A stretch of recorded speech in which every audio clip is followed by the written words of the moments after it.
네, 오늘 우리 함께 나눌 말씀 읽도록 하겠습니다. 구약성경 여호수아 1장 5절부터 9절까지 말씀입니다. 여호수아 1장 5절부터 9절까지 말씀, 제가 한 절 여러분들이 한 절 교독하도록 하겠습니다. 1장 5절입니다. 내 평생에 너를 능히 대적할 자가 없으리니 내가 모세와 함께 있었던 것 같이 너와 함께 있을 것임이니라. 내가 너를 떠나지 아니하며 버리지 아니하리니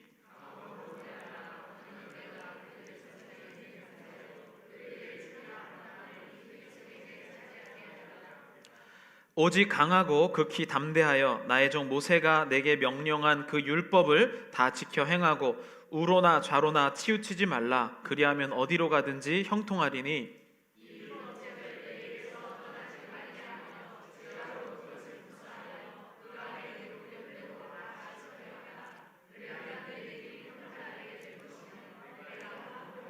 함께 읽겠습니다. 내가 네게 명령한 것이 아니냐. 강하고 담대하라. 두려워하지 말며 놀라지 말라. 내가 어디로 가든지 내 하나님 여호와가 너와 함께 하느니라 하시니라. 아멘. 네. 오늘 여호수아 1장 5절부터 9절까지 설교 제목은요, 로봇 헌금 위원과 신앙생활. 네. 예, 전혀 못 들어본 설교 제목, 로봇 헌금 위원과 신앙생활이라는 제목으로 함께 말씀을 나누도록 하겠습니다. 오늘부터요, 이 금요 설교의 이 본문은 이제 이 주일날에 이 교육부가 나누는 본문과 똑같은 본문을 미리 금요일날 나누도록 하겠습니다. 그래서 저희가 주일날에 이 본문을 가지고 아이들은 또 함께 할 텐데요. 그래서 이제 말씀의 접촉점이 있기 위해서 그리고 또 부모님들이 먼저 말씀을 알기 위해서 금요일은 주일날에 어린이들이 나눌 말씀의 본문을 이제 그 가스펠 프로젝트라는 이제 그거 교재를 따라가는데 그 본문으로 하면서 이제 오늘은 여호수아 1장 5절부터 9절까지 말씀을 저희가 함께 나눠보도록 하겠습니다. 한 번은요, 제가 그 미국에 일단 달라스에 있었고 그 다음에 이제 알라바마에 있었는데요. 그렇게 아주 이제 알라바마 이런 데는 미국의 시골 중에 시골이잖아요. 그러면은 그 시골에, 이런 미국 시골에는요, 한국의 기업 하나 들어오는 게 엄청난 일입니다. 일단은 제가 있었던 그 알라바마의 어번이라는 도시는 그 어번에서 한 50분 정도 차를 타고 밑으로 내려가면 거기는 이제 조지아예요. 경계가 바로 경계에 살고 있습니다. 알라바마와 조지아의 경계에 있는데요. 현대 자동차를 가면 이제 거기가 이제 몽고메리. 그래서 예전에 그 마틴 루터킹 목사님이 그 버스 운동 사건 일어났던 곳이 그 몽고메리예요. 그래서 거기는 다 목합하시고 이제 흑인들 노예가 있었던 곳이고, 제가 살았던 곳은 그 흑인들 노예 사이에서 백인들만 마을을 만들어서 있었던 백인 마을이 어번이었습니다. 그래서 그 백인들만 있는 동네에 한국에 있는 사람들이 기아차는 북쪽, 현대차는 밑에 남쪽 이렇게 해서 한 1시간 반 거리 85번 고속도로에 그 부품 협력사가 한 100개 정도가 있어요. 한국에서 이제 완성차니까 그런 이제 1차, 2차, 3차 협력사들이 쭉 나와 있어서 그 동네는 미국인들이 사는 동네에 현대 기아가 들어와서 먹고 살 수 있게 된 동네였습니다. 그러니까 이제 그 주변에 이제 조금 더 가면 알라바마 헌츠빌, 위로 올라가면 아틀란타, 그 다음에 뭐 이런 도시들이 있거든요. 그런 도시들에 이런 한국 대기업이 와서 부품 공장 하나가 옆으로 딱 이사만 가도요, 동네가 완전히 바뀝니다. 그래서 그 기아 공장 근처에 있는 그 조지아주는요, 그러니까 이제 현대는 알라바마 주에 있는 거고 기아는 조지아 주에 있는데 경계에 있는데요. 기아가 그 도시에서 미국인들에게는 엄청 좋은, 그리고 그 거의 구세주예요. 거기에서 얼마나 칭찬을 많이 하는지 몰라요. 이게 와서 우리 동네가 완전히 망했었는데 기아 자동차 때문에 우리 동네가 살았다. 이렇게 얘기를 합니다.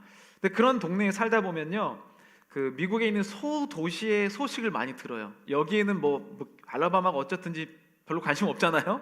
근데 그런 도시에 가면 저기 뭐 테네시에 어떤 동네가 있는데 거기에 LG 공장이 들어간다더라, 뭐 이런 얘기들이 굉장히 많이 돌아다녀요.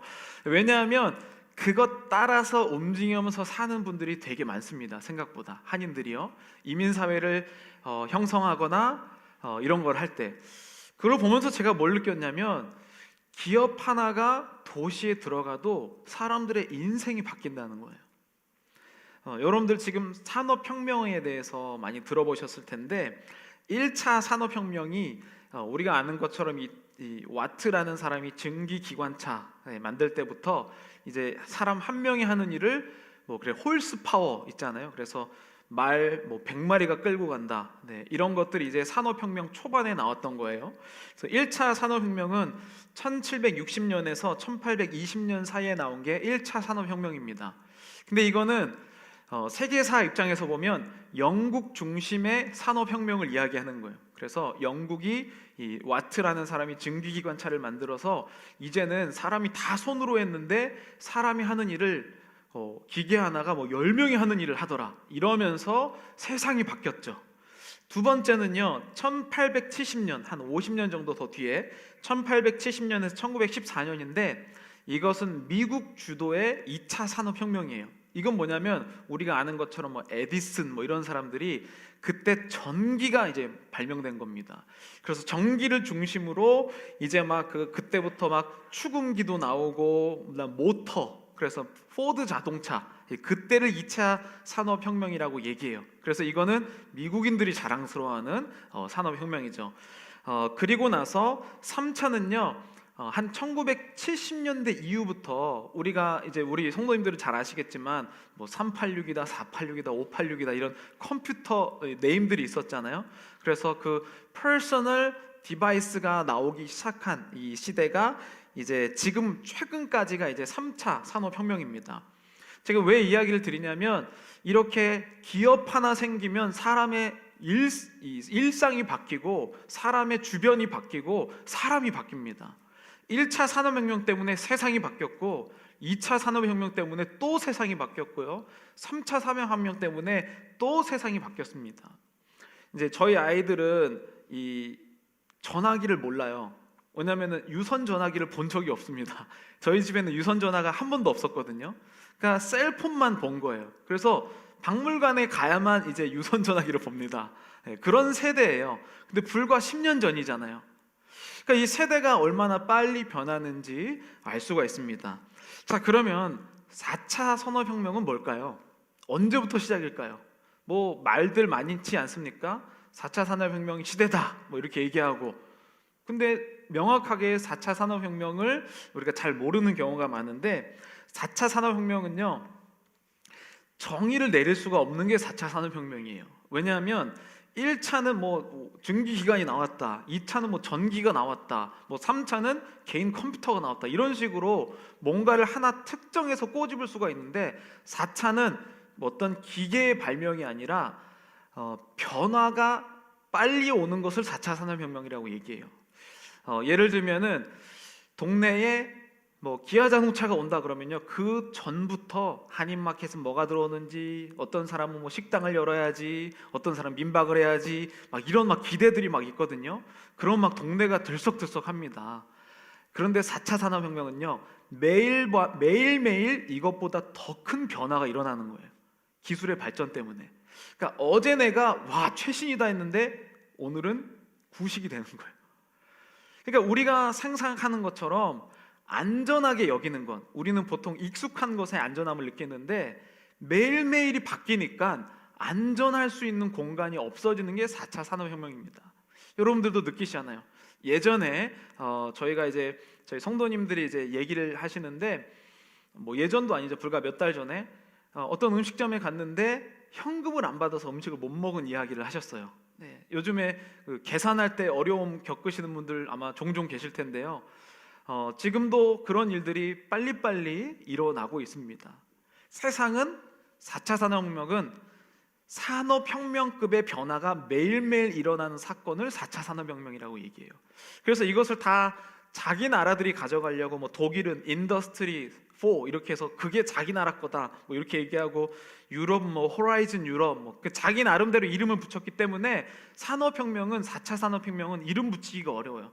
중요한 것은 매일매일 내가 전혀 본 적 없는 세상이 날마다 펼쳐진다. 이게 4차 산업혁명이에요. 이렇게 변하는 세상에서 우리는 어떻게 해야 될까? 이 고민은 여러분들은 어떻게 생각하십니까? 그래서 첨예하게 대립해요. 변화하는 세상에 반대해야 된다. 여러분 아미시 들어보셨죠? 아미시가 뭡니까? 세상의 기술과 문명을 거부하고 전기도 없이 자기들이 모여서 사는 공동체잖아요. 근데 요즘에는 아미시도 핸드폰이 있답니다. 네.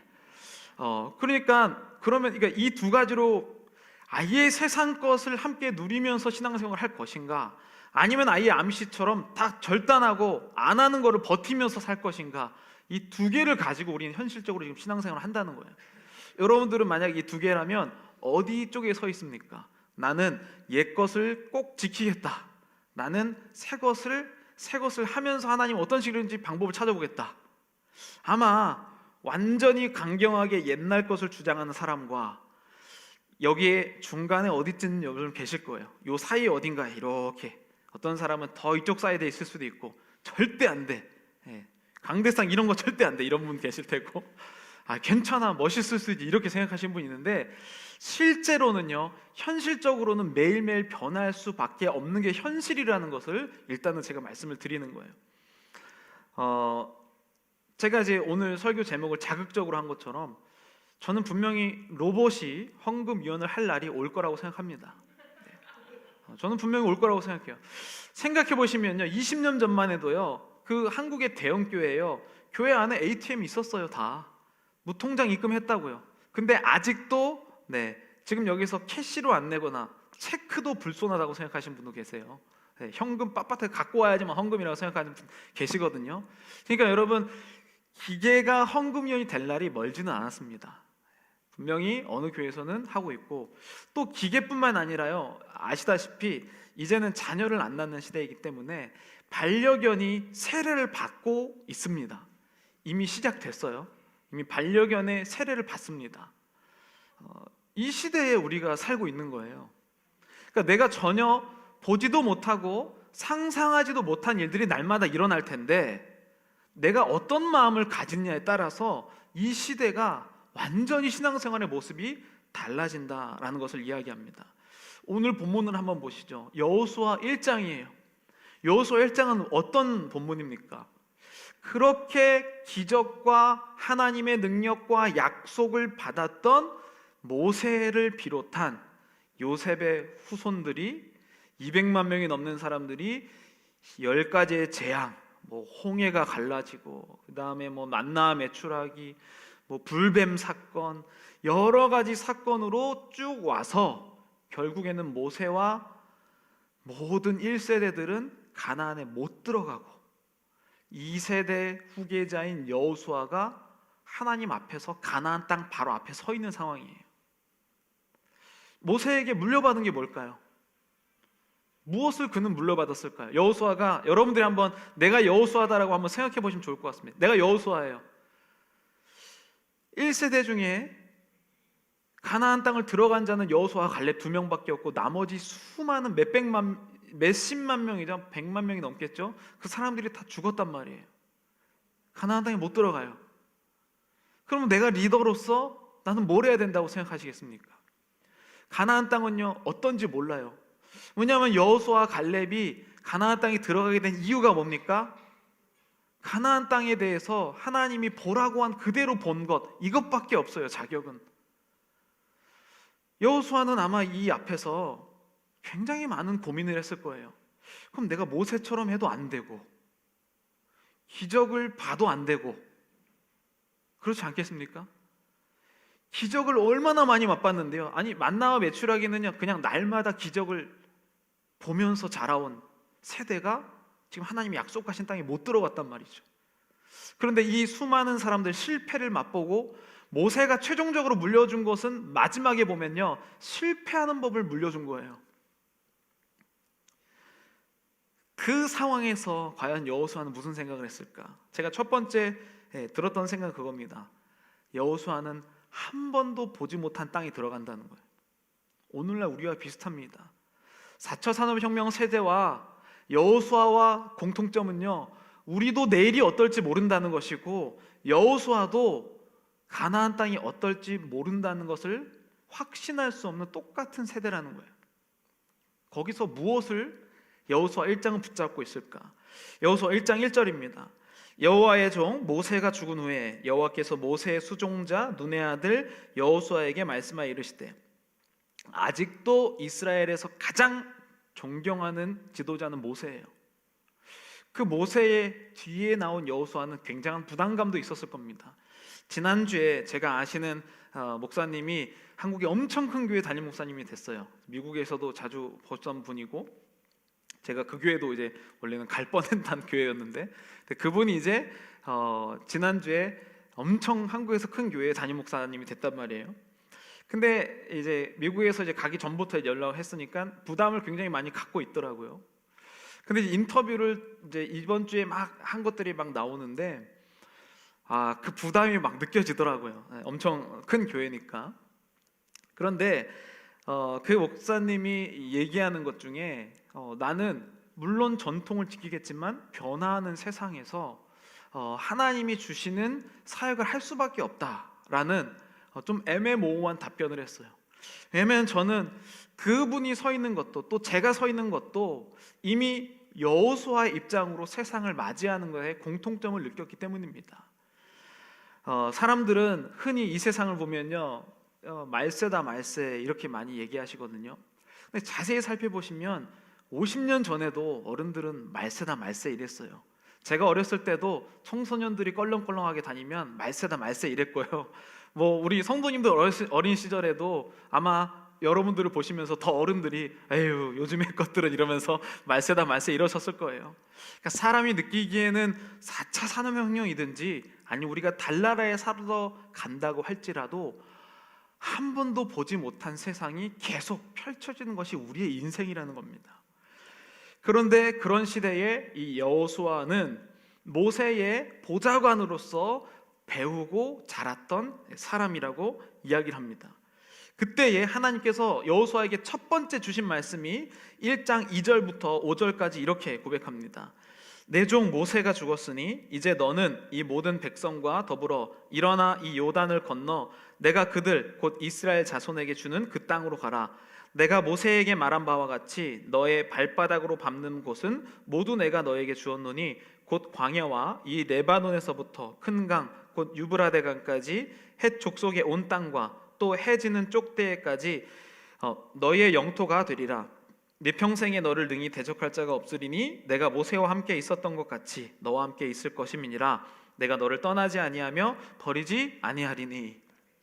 이 말씀은 모세에게 했던 말씀 그대로 또 여호수아에게 해주시는 거예요. 여호수아는 그래서 모세가 하나님의 말씀을 듣고 어떤 행동을 했는가를 돌아볼 수밖에 없습니다. 10가지 재앙에서 모세는 어떻게 생각했을까?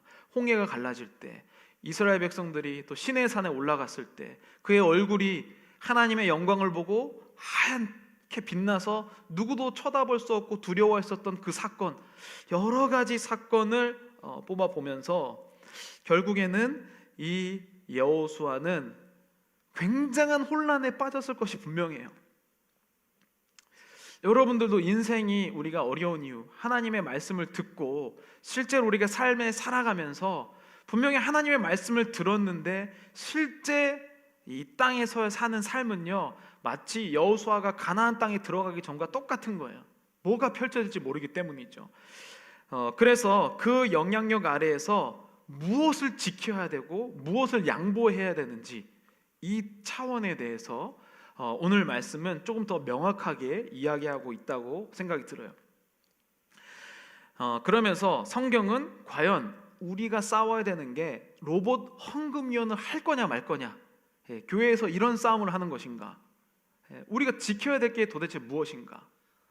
여러분 뭐라고 생각해요? 만약에 우리가 정말로 이제 우리가 이제 세대가 다 연세가 드시고 젊은 사람이 더 이상 안 와요. 걷기도 힘들어요. 주일날 겨우 오셔서 헌금위원은 걸을 수가 없어요. 한번 그렇게 생각을 해보시죠. 어쩔 수 없이 로봇 헌금위원이 나올 수밖에 없어요.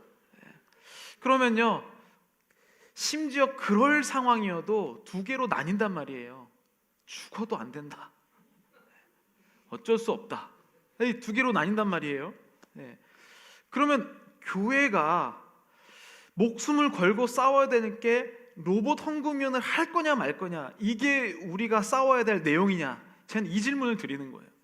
실제로 우리의 삶에서요, 강하고 담대하라, 하나님께서 너를 주신다라고 했을 때 실제로 뭘 지킬지 몰라서 잘못된 싸움을 하고 있는 경우가 훨씬 많습니다. 실제로 우리가 그냥 지식으로 배우려면요, 문제도 안 돼요. 그냥 아브라함의 아들은 누구니까 그런 거 이제 삶에서는 별로 물어보지 않거든요. 누군가 갑자기 내가 뭐 직장에서 누군가 다투게 되는데 그 다툼 안에서 성경 몇 권 이렇게 물어봐서 이기는 사람이 이기고 막 이렇진 않잖아요. 그러니까 실제 삶은 이것처럼 복잡한 결정을 해야 될 만한 상황이 반드시 온다는 거예요. 그럼 도대체 뭘 지키냐는 겁니다. 기독교인으로서 날마다 변할 테고 날마다 우리에게는 도전들이 올 텐데 지키는 것이 뭐냐? 그것을 6절에서 8절 우리가 함께 읽어보도록 하겠습니다. 오늘 본문입니다. 강하고 담대하라. 너는 내가 그들의 조상에게 맹세하여 그들에게 주리라 한 땅을 이 백성에게 차지하게 하리라. 오직 강하고 극히 담대하여 율법을 다 지켜 행하고 우로나 좌로나 치우치지 말라. 그리하면 어디로 가든지 형통하리니 이 율법책을 내 입에서 떠나지 말게 하며 주야로 그것을 묵상하여 그 안에 기록된 대로 다 지켜 행하라. 그리하면 내 길이 평탄하게 될 것이며 내가 형통하리라. 네, 말씀 그대로 멈춰주시고 한번 여러분 잘 보세요. 이 본문에서 마음을 갖는다면 꼭 지켜야 될 마음이 무엇인가? 강하고 담대하라. 너는 내가 그들의 조상에게 맹세하여 그들에게 주리라 한 땅을 이 백성에게 차지하게 하리라. 오직 강하고 극히 담대하여 나의 종 모세가 내게 명령한 그 율법을 다 지켜 행하고 우로나 좌로나 치우치지 말라. 그리하면 어디로 가든지 형통하리니. 보면요, 자기가 실제 생활에서 꼭 가져야 될 것이 여기에 딱 있습니다. 무엇일까요 혹시? 네? 네. 정답이 나왔는데요. 좌로나 우로나 치우치지 말라예요. 나머지는요 다 약속입니다. 보면요, 다시 본문 띄워주시면요, 강하고 담대하라. 이것도 그냥 마음 먹는 것이거든요.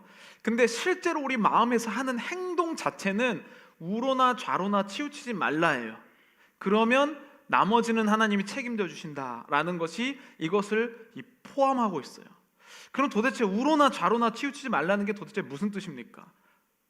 변화하는 세상에서 나는 도대체 어떻게 우로나 좌로나 치우치는 것을 막을 수 있단 말인가? 이 말씀 외우면 되는가? 여기에서 이 치우치다라고 행하는 이 히브리어는요, 수루라는 이 단어를 쓰는데, 이 치우치다라는 것은 빗나가다라는 뜻이에요. 방향이 돌이키다, 이런 뜻입니다. 그러니까 하나님의 뜻을 로부터 이탈되는 이 상태를 하는데, 그러니까 자꾸 중심을 못 잡고 흔들거리는 상태가 이 우로나 좌로나 움직이는 상태거든요. 근데 이거를 잘 살펴보면 성경에서 굉장히 많이 이야기하고 있는 단어와 아주 비슷한 뜻을 가지고 있습니다. 그게 뭐냐면 결국에는 이 죄라는 단어와 비슷해요. 죄라는 단어도 보면요, 관역을 빗나간 상태가 죄거든요. 그러니까 죄는 뭐 도둑질했습니다, 미워했습니다, 이게 죄가 아니고 어떤 관역을 잘못 마치고 있는 상태가 죄예요. 그 관역이 뭐냐는 거죠. 하나님이에요. 하나님으로부터 내 시선이 떨어져 있는 것이 죄란 말이에요. 근데 우리는 예를 들면은 이 관역이라고 했을 때 활을 쏜단 말이에요. 그럼 활을 쏘면 그 한 자리에서 활을 쏘는 걸 날마다 연습해요. 이 자리에서 마치 우리의 인생이 사는 것. 그래서 성경 말씀 외우면은 인생을 잘 사는 거라고 생각해요. 근데 여러분, 인생은 변한다라고 했잖아요. 그러면 내가 넘어질 수가 있단 말이에요. 그럼 서서 활 쏘기를 연습한 사람은 넘어지면 활을 못 맞춥니다. 그리고 만약에 내가 움직이게 되면, 자동차를 타면 또 못 맞춰요. 그러니까 여기에서 우로나 좌로나 치우치지 말라는 거는요, 넘어지든지 뭐 왼쪽으로 가든지 뭐 바닥으로 땅굴로 꺼지든지 하늘로 올라가든지 비행기를 타든지 무조건 시선은 관역에 계속 맞추면서 돌아다니는 뜻입니다. 그게 바로 하나님을 향한 시선을 이야기하는 거예요. 그러니까 무슨 뭐 내가 활을 쏠 때는 말이야 호흡을 해서 뒤로 당기고 여기서는 발을 뭐 앞으로 뭐 어떻게 하고 이 자세를 외우라는 게 아니라 어떠한 상황에서도 내가 관역을 볼 수 있는 이것을 유지하라는 뜻이죠. 근데 오늘날에는 뭘 유지하냐면요, 서서 하는 한 자세만 강조하는 거예요. 이거 안 하면 큰일 난다는 거예요. 그것을, 이 관역을 벗어난 상태를 죄예요. 현실적으로 적용해 보면 이렇습니다. 내가 만약에 서서 관역을 쌓는 거를 준비를 했어요. 근데 내 인생이 만약에 흔들린단 말이죠. 누가 나를 툭 쳤어요. 우리들의 인생엔 누군가 나를 가만히 냅두지 않습니다. 내가 아무리 이렇게 준비해도 실전에서는 누가 나를 친단 말이에요. 그럼 여기서 아무리 연습해도 내가 치면 못 맞춰요. 이게 우리의 현실이라는 거예요. 아무리 우리가 여기서 뜨겁게 기도하고 여러분들이 여기서 방언하고 뭐 여기서 기적이 나타나도 실제 삶으로 가면 하나님이라는 관역에서 자꾸 빼앗기는 거예요. 왜냐하면 나는 서서 쓰는 것밖에 연습이 안 됐기 때문에. 여호수아가 지금 가나안 땅에 들어가서 하나님께서 마음 먹게 하시는 것은 뭐냐면요, 이제 어떠한 세상이 펼쳐질지 몰라. 어떠한 세상이 펼쳐질지 모르니까 그 세상을 바라보지 말고 관역만 항상 보라. 하나님만 언제나 지켜보라. 움직이는 차 안에서도 관역을 볼 것이요, 하늘에 올라가서도 밑으로 내려가서 넘어지고 쓰러지고 왼쪽 땅으로 가서도 오른쪽 땅에 가서도 언제나 시선은 하나님의 관역을 향하라 라는 게 강하고 담대하라는 뜻이에요. 이거를 보는데 여러분, 이 가나안에서 여호수아와 갈렙을 제외한 수많은 사람들이 두려워한 이유가 무엇입니까? 그 가나안 땅이 비어있는 줄 알았잖아요. 변하지 않는 세상, 딱 정돈돼서 나를 딱 기다려갖고 우리는 이제 가나안 땅까지 힘들게 왔으니까 가나안 땅 문 딱 열면 천국처럼 막 기다릴 줄 알았잖아요. 그래서 그들은 가나안 땅을 오히려 저주의 땅으로 인식합니다. 우리는 메뚜기다. 하나님이 우리에게 축복 주신 거 아니다. 여호수아 갈렙만이 유일하게 땅을 보지 아니하고 여호와의 관역을 봤을 때 땅이 하나님께서 주신 땅이라고 고백했다는 겁니다. 여러분, 우리의 실제 삶이 정말로 하나님께서 우리가 여기서 예배드리고 딱 집에 가면요 다 천국처럼 할렐루야 하면서 여러분들은 맞이하면서 기다립니까? 그렇지 않잖아요. 나를 배신하는 사람들, 나를 힘들게 하는 것, 건강의 문제, 관계의 문제, 어려움의 문제, 그런 문제들이 기다렸을 때 여호와는 오늘 이 말씀을 받았다는 겁니다. 죄라는 뜻도 결국엔 이것과 똑같은 것을 보면 관역을 잃어버리면 언제든지 우리는 기적에서 죄인으로 떨어질 수 있다는 이 차이가 엄청나게 큼을 오늘 본문은 이야기합니다. 여러분, 만약에 로봇 헌금위원이 나오면은 어떡하시겠습니까? 뭐 그거는 저도 아직은 모르겠지만 분명히 저는 로봇 헌금위원이라는 이러한 문제가 왔을 때는 그것보다 더 중요한 문제들이 반드시 있을 거라는 생각이 들어요.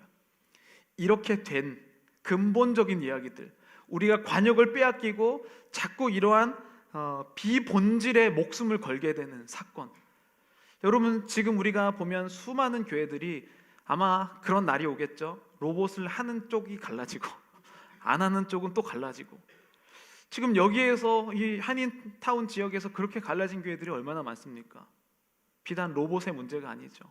삶의 터전이 바뀌고 사람들의 마음이 바뀌고 사람들의 시선이 바뀌었기 때문에 그렇게 가족과 같았던 사람들이 갈라지는 것은 단순한 그러한 문제들 때문이라는 거죠. 저는 오늘 여러분들에게 로봇 헌금위원과 신앙생활을 할 날이 온다고 할지라도 변하지 마시고 여호수아가 오늘 이 말씀을 하나님께서 받고 우로나 좌로나 치우치지 아니하며, 내가 혹시 누가 나를 밀어뜨려서 마음이 상하여서 넘어져 쓰러질지라도 누워서라도 하나님을 바라볼 수 있는 그러한 유연성을 달게 해달라고 기도한 여러분 되시길 간절히 축복합니다. 우리 9절 함께 읽도록 하겠습니다. 하나님은요 이렇게 얘기하셨어요. 함께 읽겠습니다. 내가 내게 명령한 것이 아니냐, 강하고 담대하라, 두려워하지 말며 놀라지 말라, 내가 어디로 가든지 내 하나님 여호와가 너와 함께 하느니라 하시니라. 아멘. 여러분, 5절부터 9절까지 읽는데 강하고 담대하라가 3번이나 나와요. 왜 그랬을까요?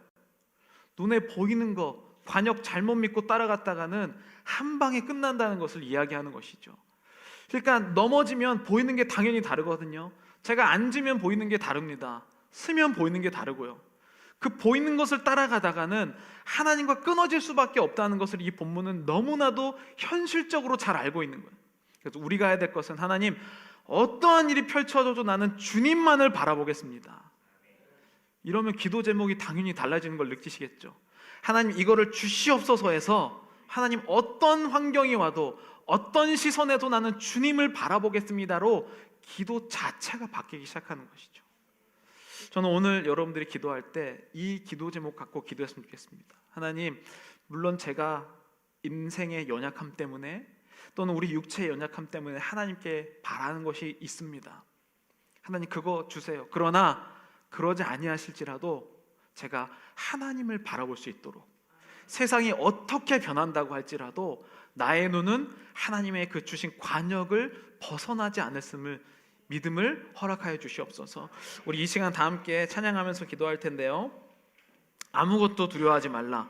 하나님께서 우리에게 왜 아무것도 두려워하지 말라고 하셨을까요?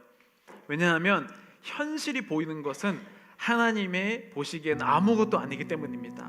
주님께서 나를 이미 가나안 땅에 들어갔을 때 비어있을 줄 알았지만 너무 강력한 군사들이 있어서 그들이 당황했지만, 여호수아 갈렙은 보이는 것이 아니라 하나님을 향했을 때 오히려 하나님께서 주신 축복이라고 느꼈다는 겁니다. 우리 삶에 있는 모든 어려움들 하나님께 다 내려놓고 우리가 하나님만을 바라보는 시간 되기를 원합니다. 함께 찬양하겠습니다.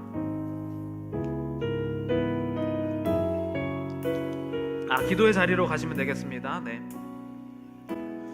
아무것도